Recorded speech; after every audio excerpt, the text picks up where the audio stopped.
Tendo um mínimo de chance, a vida parece algo praticamente inevitável. O ET está no planeta em torno de uma estrela como o nosso Sol. Estamos falando de cerca de 10 bilhões de planetas no mínimo, que são como os que estamos encontrando agora e que sabemos devem estar lá fora. Nosso universo é maior do que qualquer um poderia imaginar. É apenas uma questão de tempo até encontrarmos provas de vida extraterrestre. Porém, a ciência nos diz para deixar de procurar homenzinhos verdes. Extraterrestres serão bem mais estranhos do que isso. Para saber o quanto, prepare-se para uma jornada.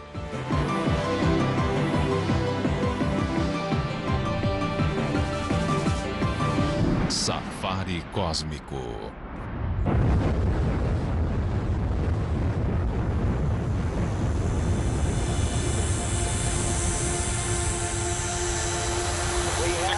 Decolamos! Os astronautas da Apollo foram os primeiros humanos a explorar um mundo extraterrestre.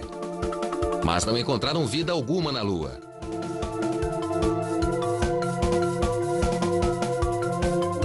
O primeiro lugar a se começar a procurar vida extraterrestre é, na verdade, aqui mesmo, na Terra. A história da vida na Terra contém pistas da possível evolução da vida em outros mundos. Não é preciso ir muito longe para se encontrar criaturas de aparência estranha.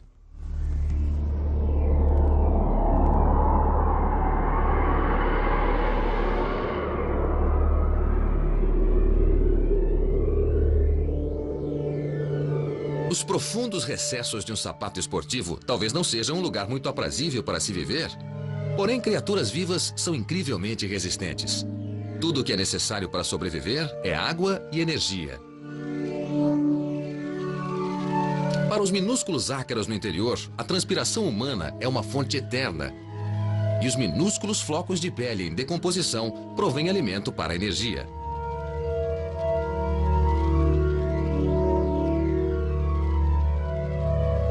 Ácaros como estes, ampliados 1000 vezes, têm tudo de que necessitam para viver dentro de um sapato. Este talvez seja o tipo de criatura que imaginaríamos encontrar em outro planeta. Mas, na verdade, extraterrestres possivelmente aparentam menos vivacidade. Nas proximidades, há um campo de mini cogumelos, fungos com apenas 1/1000º de centímetro de largura. São perfeitamente adaptados para viver sob uma unha do pé. Porém, um olhar mais aproximado revela a existência de vida ainda menor. Bactérias criam um odor exclusivo que convence as pessoas, mesmo sem microscópios, que seus sapatos estão verdadeiramente vivos. Talvez não seja a espécie de extraterrestres que corresponda à nossa expectativa, mas temos de estar preparados para reconhecer a vida em todas as suas diferentes formas. Este é Seth Shostak.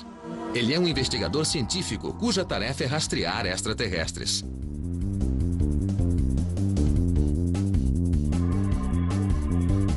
Para Shostak, o mundo natural está repleto de pistas que podem nos ajudar a imaginar como devem ser os extraterrestres.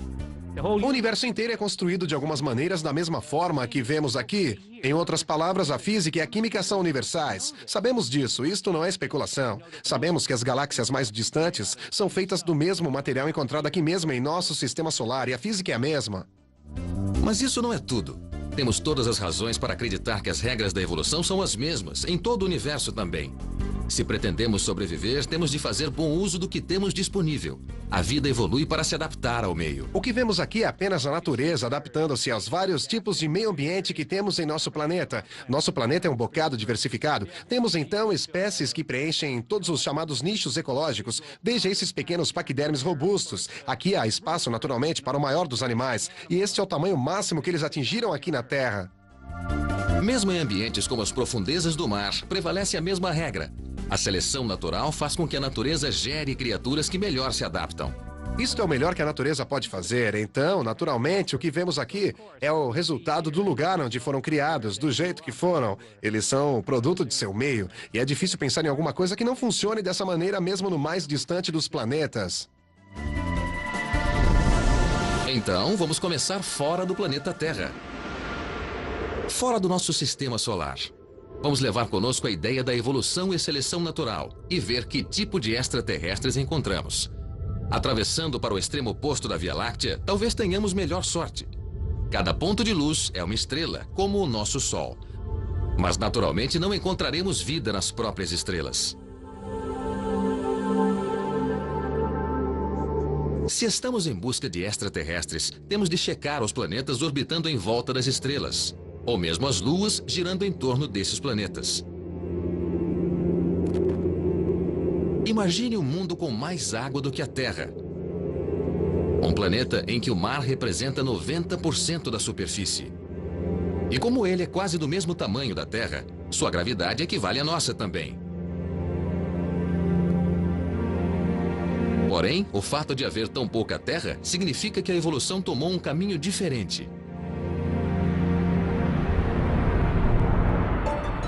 Águas rasas são as mais férteis, mas como ela é pouca, as fontes de alimento para qualquer criatura marinha aqui serão poucas e distantes entre si.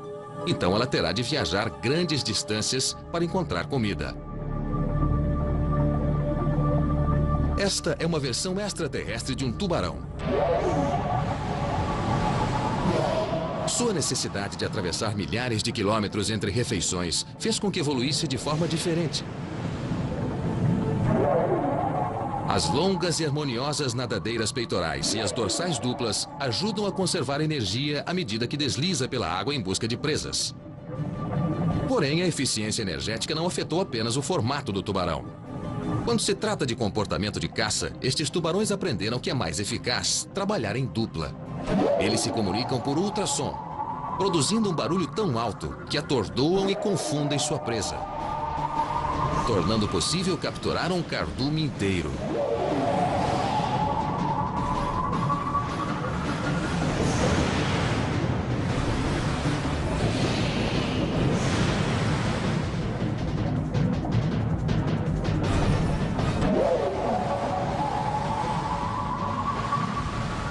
Uma enorme gama de adaptações tornou possível a estes tubarões extraterrestres sobreviver em seu inóspito ambiente.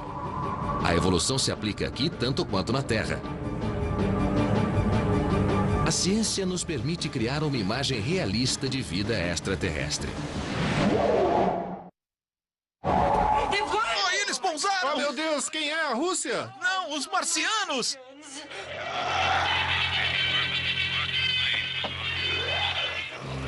É uma coisa horrível, todo esverdeado por fora.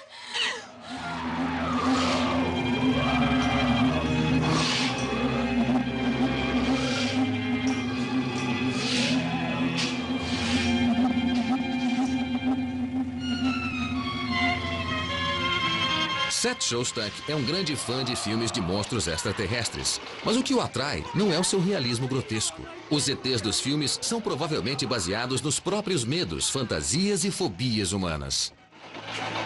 Vamos!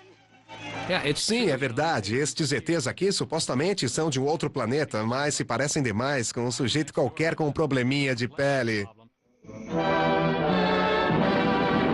Shostak não consegue entender por que extraterrestres iriam querer vir à Terra e procriar com seres humanos. Sempre acho estranho essa coisa de extraterrestres virem aqui e levarem nossas mulheres para fazer experiências de reprodução, que obviamente não irão dar certo. Sabe, eu posso até adotar um orangotango local que é muito próximo do homem. Afinal, eu creio que compartilhamos com eles mais de 99% do nosso código genético. E, no entanto, experiências de reprodução com eles não funcionariam e provavelmente perturbariam os orangotangos também.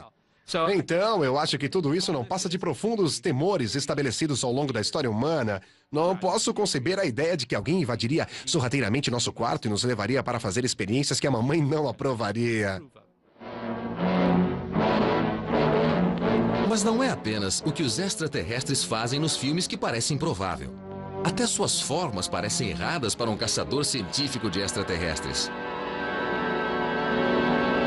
Veja todos esses pedaços se soltando desse sujeito. Aqui também, se houvesse algum predador no passado que resolvesse um dia transformar esses sujeitos em ração, teria sido muito fácil. Bastaria pegar os pedaços e colocar numa fatia de pão ou coisa parecida. Isso é muito pouco provável. Não vemos muitas criaturas nesse planeta com pedaços soltos, dependurados, porque seria a primeira coisa que um predador apanharia e provavelmente tentaria comer. Hollywood nos vendeu o peixe do humanoide espacial. Porém, os cientistas sabem que humanos com 2 braços e 2 pernas evoluíram desta maneira por causa do meio ambiente. Então, quais as chances de um planeta distante desenvolver o mesmo tipo de criatura? Jack Owen é um biólogo que estuda a reprodução. Uma vez que temos uma evolução sobre a qual sabemos cada vez mais, podemos nos perguntar, caso tivesse começado diferente desde o princípio, se repassássemos a evolução pela Terra, que tipo de coisas aconteceriam de novo e que tipo de coisas não voltariam a acontecer? Em nosso planeta, certas características ocorreram repetidas vezes em criaturas diferentes. Uma vasta gama de animais desenvolveu isoladamente olhos, membros e pele para conter juntos os órgãos. Os cientistas acham que os extraterrestres compartilharão conosco as mesmas características. Porém, outras, como penas ou mãos com 5 dedos, talvez sejam caprichos da natureza exclusiva da Terra. Os cientistas acreditam que estas características específicas não serão encontradas em outros planetas. Má notícia para quem esperava encontrar homenzinhos verdes de Marte. E a questão dos homenzinhos verdes aparentemente encontrados em discos voadores vindos de outros planetas?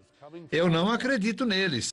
Não porque sejam pequenos ou porque sejam verdes, uma vez que ambos são possíveis, mas eles certamente não poderiam ser homens.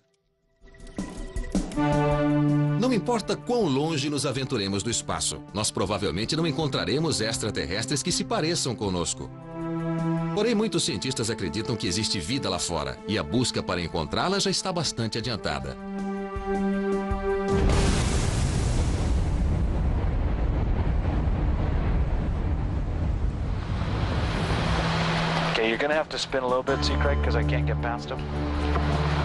Desde que a era espacial teve início, a tecnologia nos permitiu explorar regiões cada vez mais distantes. A nova tecnologia talvez torne possível o envio de muita gente ao espaço. A próxima geração de ônibus espaciais, de codinome X-33, talvez torne os safaris cósmicos uma realidade.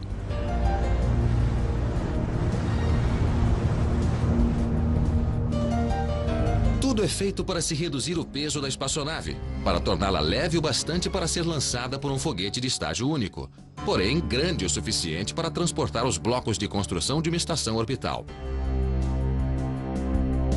Haverá espaço habitacional e atracadouro para veículos espaciais. Um posto avançado rumo às estrelas. Os projetistas esperam que a estação espacial possa operar durante 20 anos, tempo suficiente para o lançamento de missões no espaço profundo e para darem os primeiros passos na criação do safari cósmico para toda a humanidade. Estamos a caminho, Houston. Ok, podemos seguir. Está vendo agora um declive? Sim, vamos lá. Porém, mesmo com tecnologia espacial, ainda existem regiões do nosso próprio mundo que são tão hostis que nunca as poderemos visitar numa missão tripulada. Ao largo da costa californiana, cientistas do Aquário da Baía de Monterey realizam sua própria caçada extraterrestre. Rumam para o fundo do Pacífico, mais de 1,5 km de profundidade. Mas terão de confiar em robôs para realizarem os mergulhos. A pressão no fundo é de mais de 300 vezes a da superfície. Um ser humano morreria a tal profundidade. Porém, algumas criaturas singulares vivem lá. Direto para baixo agora, Pronto, viu? mais um pouco. Acho que já dá. Aguenta aí. Estamos todos familiarizados com os golfinhos, mas à medida que o submarino mergulha nas profundezas, a pressão aumenta. Fica escuro e frio e a vida fica cada vez mais irreconhecível. Ed Seidel é o primeiro biólogo do Aquário da Baía de Monterey. Ok. Estamos à procura de uma espécie de pólipos marinhos que até agora vimos somente uma vez, o chamado monkey tail. É um animal com uma aparência realmente interessante. Tem cerca de 30 a 60 centímetros de altura, forma uma grande espiral, um grande pólipo comedor gigante. Ele é bem diferente dos outros pólipos marinhos que já vimos antes. Nunca o vimos antes aqui na Bahia. Com cerca de 1,5 km de profundidade, as plantas começam a desaparecer. A vegetação precisa de luz solar para produzir energia. E como os raios solares não atingem estas profundezas, não há ocorrência de fotossíntese. Estas talvez sejam as condições que poderão ser encontradas em mares extraterrestres. É possível que um dia estejamos operando um submarino de controle remoto como este, sob um oceano extraterrestre, coletando amostras de vida extraterrestre. Lá está o fundo. Lá vamos nós. Ok. Está vendo que existe um declive? Sim, vamos dar uma volta e ver o que encontramos. Capitão Will subiu. Sim, entendido. Que diabo é aquilo? Não sei. Posso chegar mais perto, Craig? Claro, é isso aí. No de Branquil? Isso talvez seja o Monkey Tail. O que acham? Acho que é isso aí. De acordo. Vamos arriscar. Talvez não se pareça muito com o rabo de macaco, como o nome sugere. Nem mesmo seja muito exótico, porém é um achado muito raro e levá-lo à superfície será a primeira vez. Cada movimento feito pelo piloto na sala de controle é reproduzido pelo robô 1,5 km abaixo. É um trabalho delicado. O pólipo marinho Monkey Tail é uma criatura delicada e, às vezes, o robô desconhece a sua própria força. Esse já pegamos. Ele está mexendo as mandíbulas. Está mexendo as Valeu, mandíbulas. bom trabalho. A missão é um sucesso. Isso, bela coleta. Ok, mostre mais a caixa. Caixa se abrindo. O que é exótico nessas colônias marinhas é que são, na verdade, várias criaturas vivendo juntas. Um grupo de organismos chamados pólipos. Trata-se de uma forma de vida incomum para se ter em mente quando navegarmos por mares extraterrestres. Vamos procurar mais. Mas o mais incrível é que este pólipo, sendo uma criatura da Terra, é, na verdade, relacionada ao homem. O elo entre eles é a evolução. Se todas as criaturas da Terra evoluíram de um mesmo antigo ancestral, então somos todos aparentados, não importa quão distantes. Jack Farmer é um astrobiólogo que veio ao Parque Yellowstone para estudar formas de vida primitiva nas fontes termais. Aqui perto da borda do respirador existem uns filamentos róseos, formas bonitas que podemos ver com relativa facilidade a olho nu. E quando examinamos sua composição genética e a comparamos com a de outros organismos neste meio ambiente, descobrimos que eles são as coisas mais primitivas que conhecemos até agora no planeta Terra. Quando olhamos para aqueles filamentos róseos, talvez estejamos vendo algo próximo do último ancestral comum de toda a vida na Terra. Então toda a vida na Terra evoluiu de algo como estes filamentos róseos. Mas o que veio antes deles? A maior parte dos elementos necessários à vida está borbulhando bem aqui. São necessários 3 ingredientes.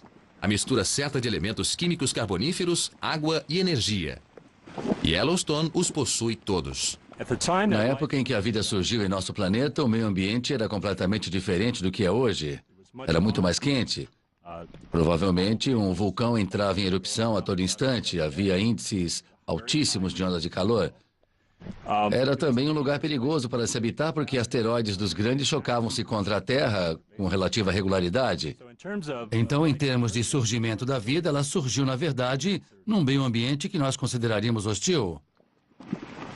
É difícil imaginar um ambiente mais radical do que o Parque Yellowstone. Porém, existe a possibilidade de que em algum lugar do cosmos exista um lugar exatamente assim, pronto para gerar vida. Mas precisará de mais do que apenas elementos químicos certos e água para começar. Dar início à vida requer um catalisador.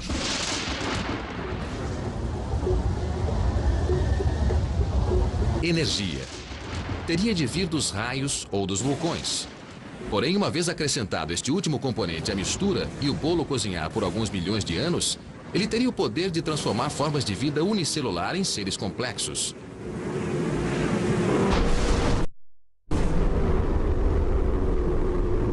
Os raios provavelmente deflagraram as reações químicas que geraram a vida na Terra. E não há nenhuma razão para acharmos que não poderia ocorrer de novo, em outra parte. Quando olhamos o céu noturno, retornamos no tempo. As distâncias no universo são tão vastas que a luz requer milhões de anos para chegar até nós. Mas se apenas pudéssemos olhar mais de perto, talvez víssemos isto. Um mundo onde a vida está nascendo. Este planeta está sob um bombardeio contínuo de tempestades elétricas e constantes raios, criando enormes depósitos de eletricidade estática. Esta talvez fosse a imagem do nosso momento de criação, há muito tempo. Ao estimar quantos outros mundos podem ter desenvolvido vida, os astrônomos primeiro desvendam as origens dos planetas. Planetas e luas se formam quando sua estrela começa a brilhar. E as estrelas estão condicionadas a um ciclo de nascimento, morte e renascimento. Em nossa própria galáxia, existe uma nebulosa, um viveiro de estrelas onde a poeira e as cinzas de antigas estrelas que explodiram vêm juntar-se para renascer. Os astrônomos chamam esse lugar os pilares da criação. O nosso sistema solar inteiro caberia na pontinha de um dos dedos. Na verdade, nosso sistema solar deve ter começado num lugar como esse, porque o nosso Sol é uma estrela de segunda ou terceira geração. Tudo, nossa Terra, mesmo nossos corpos, foram moldados aqui. Somos todos feitos de poeira estelar.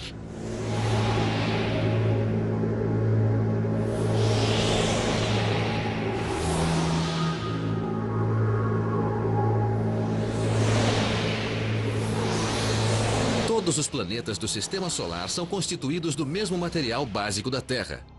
No entanto, hoje apenas na Terra prolifera a vida. Isto porque nosso mundo está à distância exata do Sol para a água se manter líquida. Se estivéssemos mais perto ou mais longe, as coisas seriam muito diferentes. Imagine o que aconteceria se mudássemos a Terra de lugar um pouquinho.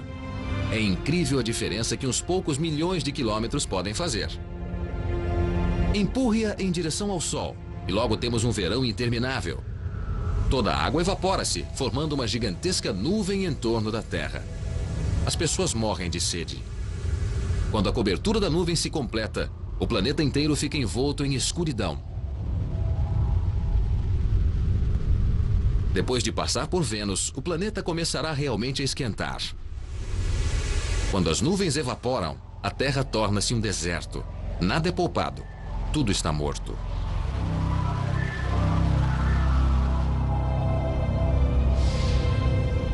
Então vamos de volta, na direção contrária, afastando-nos do Sol.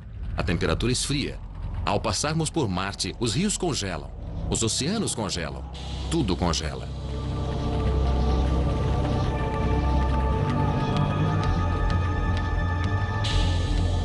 Mais uma vez, tudo está morto.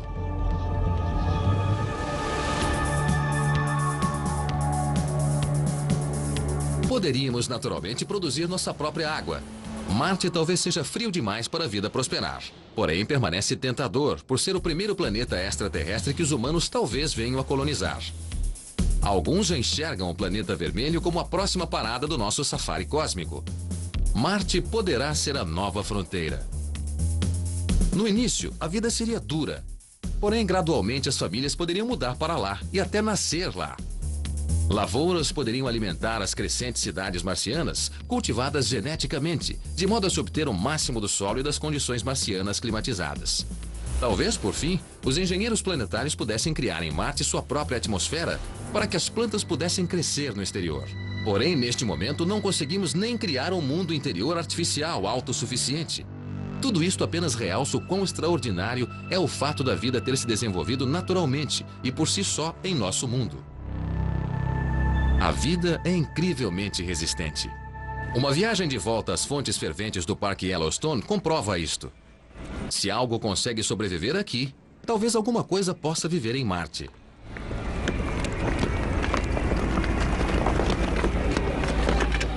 É tarefa de Jack Farmer procurar por vida que floresça em temperaturas extremas e reportar à NASA. Estes ambientes aqui são realmente quentes. Eles variam do ponto de ebulição da água e acima até temperaturas normais.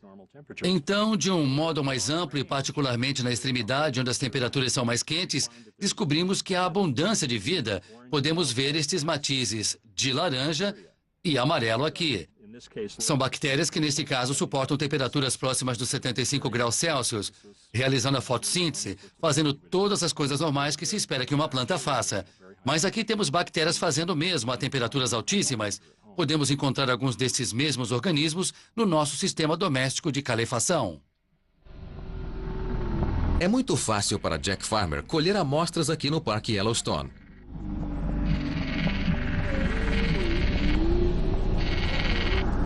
Mas o próximo desafio da NASA é coletar uma amostra como esta num mundo a milhões de quilômetros de distância.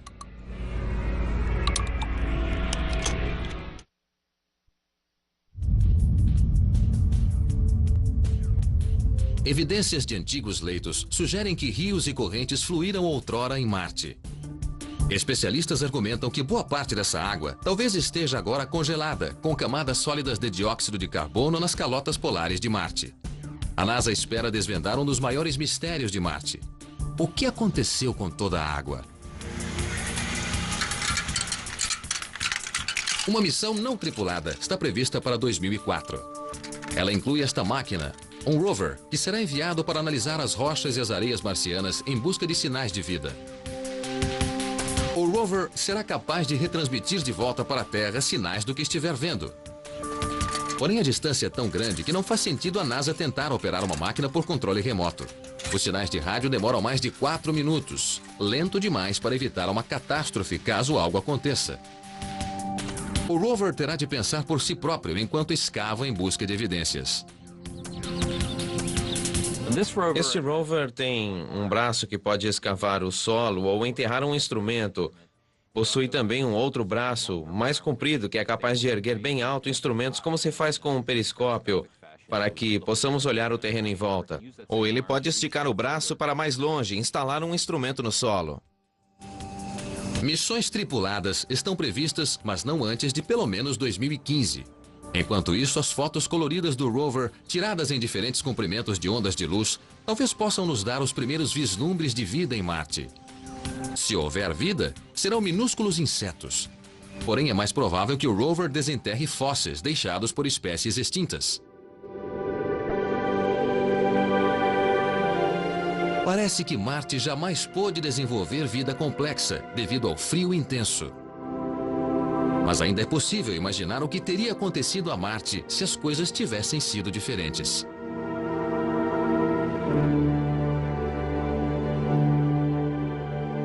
Suponhamos que houvesse um planeta como Marte, porém com uma atmosfera e alguma água, como a Terra.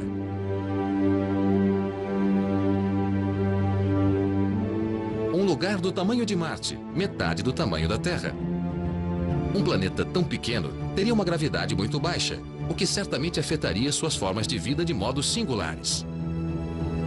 Empregando-se as ciências conhecidas do universo e seguindo as leis cósmicas da evolução, podemos criar uma visão desse mundo de extraterrestres.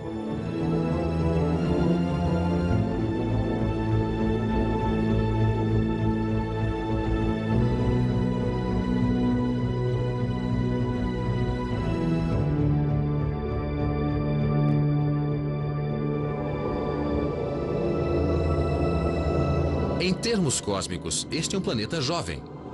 A vida se desenvolve há apenas 1 bilhão de anos e talvez não tenha muito mais tempo de sobrevivência. Embora a mistura de gases que forma a atmosfera esteja estabilizada no momento, o planeta é muito pequeno para segurar sua atmosfera e o gás, aos poucos, irá embora, sufocando seus habitantes.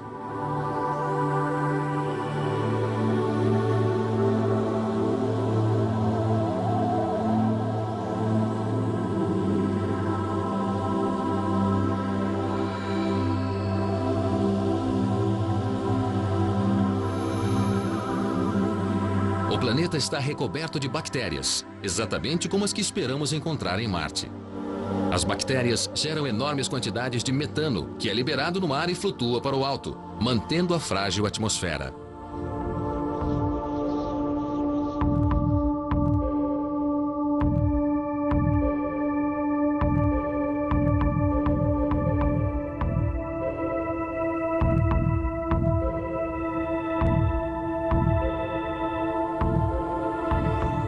Todo um ecossistema de criaturas desenvolveu-se em decorrência dessas bactérias.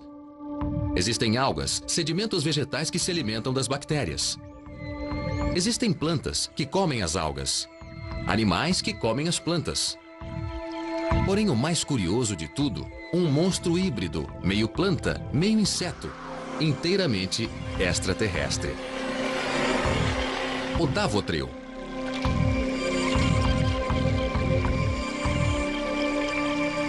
O Davotril é o rei do planeta.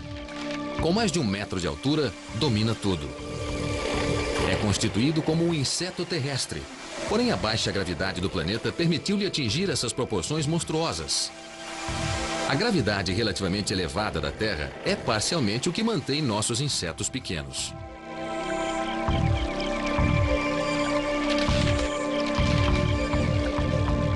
Os Davotril obtêm sua energia alimentando-se da vida vegetal.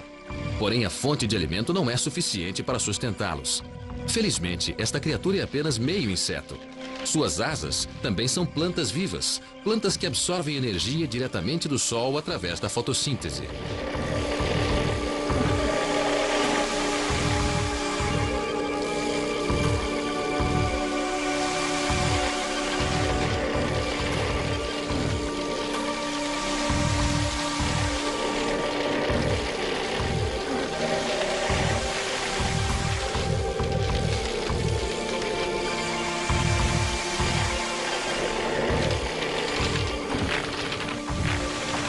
Tendo havido tempo para a evolução se manifestar, teria sido possível que uma criatura híbrida como esta tivesse existido em Marte? As respostas de como a vida teria evoluído no planeta vermelho podem muito bem estar contidas dentro de rochas desprendidas de Marte e que, neste momento, estão cortando o espaço numa rota de colisão com a Terra.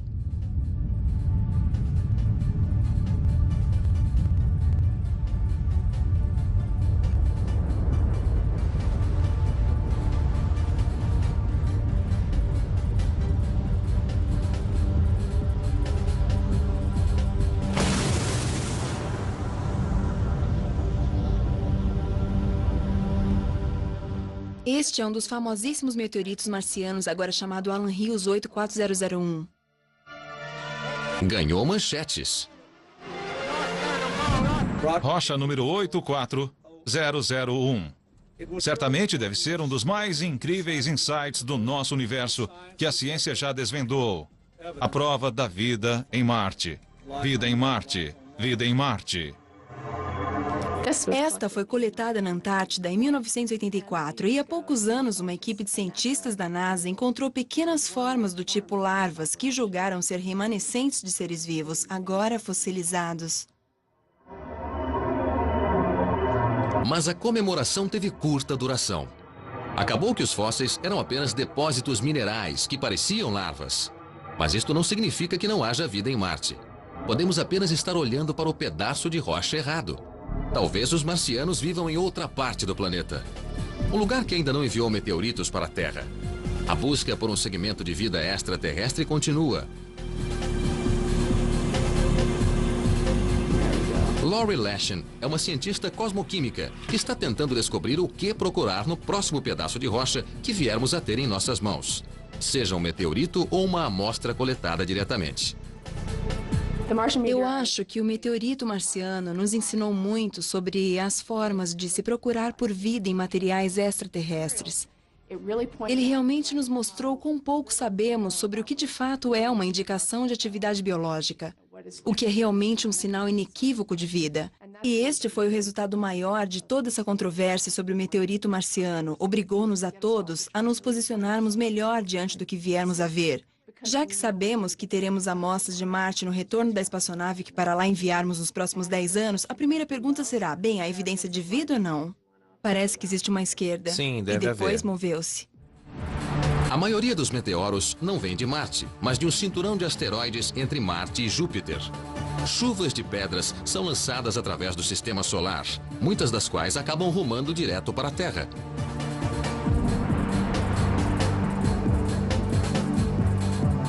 Outra fonte de cascalho espacial são os cometas.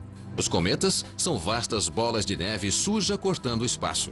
Eles deixam atrás de si um rastro de gelo e poeira, arrancados de sua superfície pela irradiação solar.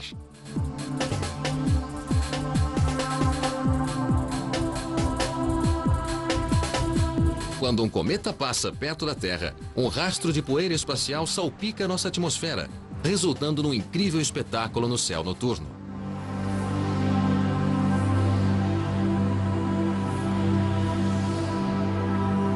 Os pequenos meteoros que se apagam antes de alcançar a Terra não deixam nada para os químicos estudarem. Porém, ocasionalmente, um meteoro cai antes de acabar sua combustão. O impacto pode ser violento.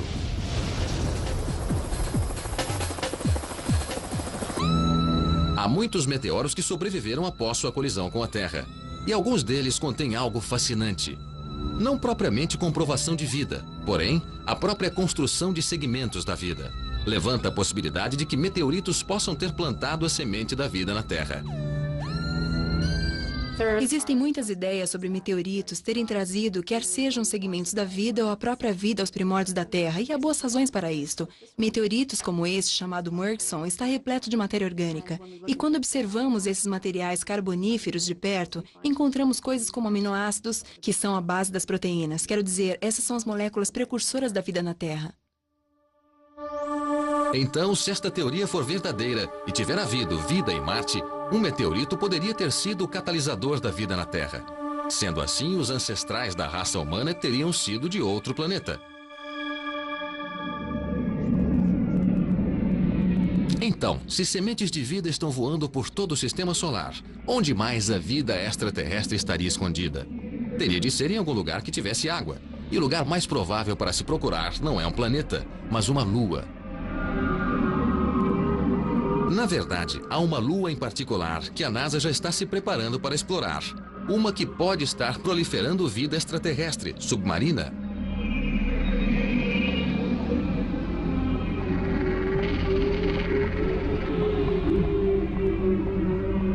Europa é uma das 4 grandes luas orbitando Júpiter. Diferente da nossa própria lua, que é literalmente uma rocha morta, Europa talvez esteja nadando em vida. Este é um mundo quase do tamanho da Terra, e à primeira vista aparenta ser uma gigantesca bola de gelo. Porém, fotografias da sonda Galileu da NASA mostram uma superfície coberta de rachaduras. Elas sugerem que a Lua não é feita de gelo sólido, mas de camadas flutuantes de placas de gelo maciço, deslocando-se e rachando com o movimento do vasto e escuro oceano oculto, muitos quilômetros abaixo. Deve ser gelado, mas se for líquido, poderá abrigar uma variedade de vida. Por ora, qualquer vida em Europa estaria confinada ao oceano abaixo do gelo.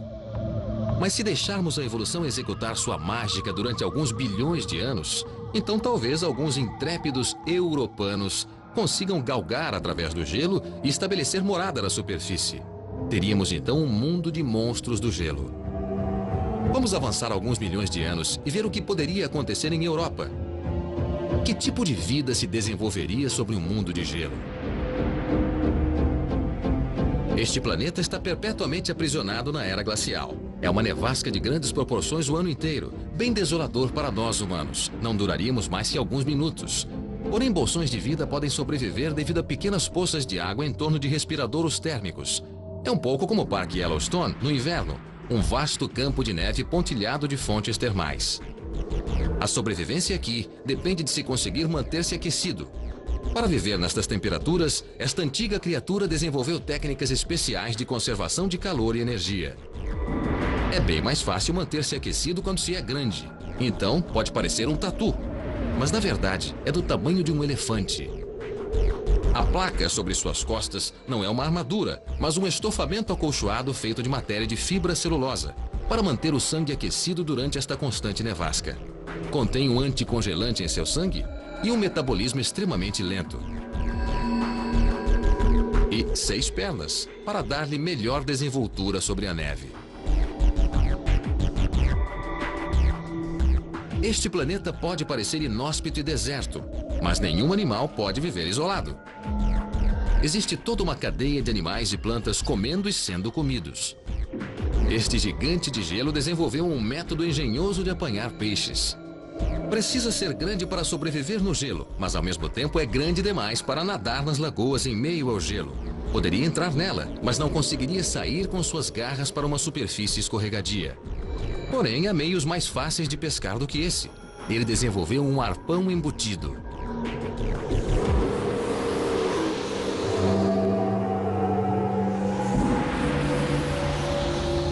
Vamos deixar esta visão futurística de Europa e retornar aos dias de hoje. Talvez não tenhamos de esperar muito para saber que tipo de vida se esconde nesta lua extraterrestre. os cientistas já estão preparando a primeira expedição.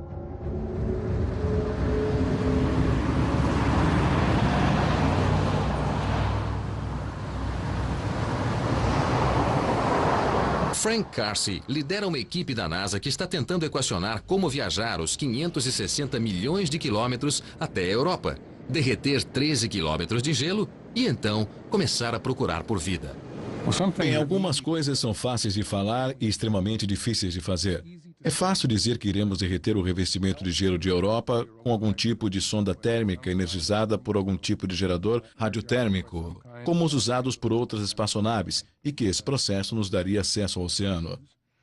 Nós realmente não sabemos como fazer isto, mas isto é o que podemos chamar de uma tarefa de engenharia prática. Uma vez alcançado o oceano, temos então de detectar vida. Detectar vida não é algo simples. Não esperamos encontrar peixes. Não sabemos, não temos razões para acreditar que iremos encontrar bactérias reconhecíveis. Então, ficamos diante de um dilema científico que está sendo estudado por centenas de cientistas em todo o mundo. Como definir e detectar vida? É muito provável que o nosso primeiro encontro extraterrestre seja com criaturas do gelo. Talvez não do tamanho do gigante de gelo, mas talvez já existam extraterrestres do gelo em Europa. Para saber ao certo, alguns cientistas já estão trabalhando numa simulação de Europa na parte inferior da Terra. Vários quilômetros debaixo dessas vastidões da Antártida, cientistas já encontraram um incrível lago soterrado, o Lago Vostok. É um dos 5 maiores lagos do mundo, porém, permanece totalmente inexplorado.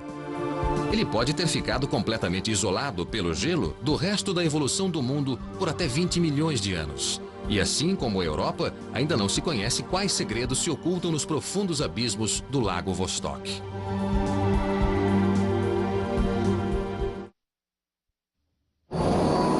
Cientistas já perfuraram 1,5 km no Lago Vostok e vão retornando no tempo conforme penetram mais fundo. Já encontraram micróbios congelados no estado de animação suspensa, a mais de 1 quilômetro sob o gelo. Isso lhes dá grandes esperanças de encontrar vida no lago. Se conseguirmos desenvolver a técnica necessária para determinar se existe presença de vida no Lago Vostok, essas tecnologias irão igualmente se aplicar à Europa. E Vostok deve ser considerado um campo de teste tecnológico no que se refere à NASA. Porém, a questão permanece. O que esperam encontrar debaixo de todo aquele gelo? Na melhor das hipóteses, as condições seriam adequadas, de modo a permitir a existência de organismos mais complexos, animais multicelulares, animais muito pequenos, talvez com apenas alguns milímetros de comprimento, mas mesmo assim, animais relativamente complexos podem existir no Lago Vostok. Quando raios laser ultravioleta são disparados contra amostras de gelo, provocam a fluorescência de qualquer criatura viva aprisionada em seu interior. E embora isto seja bem fácil de se fazer na comodidade de um laboratório terrestre, levará algum tempo para descobrirem como realizar a mesma coisa muitos quilômetros abaixo do gelo, ou numa lua na orla do sistema solar.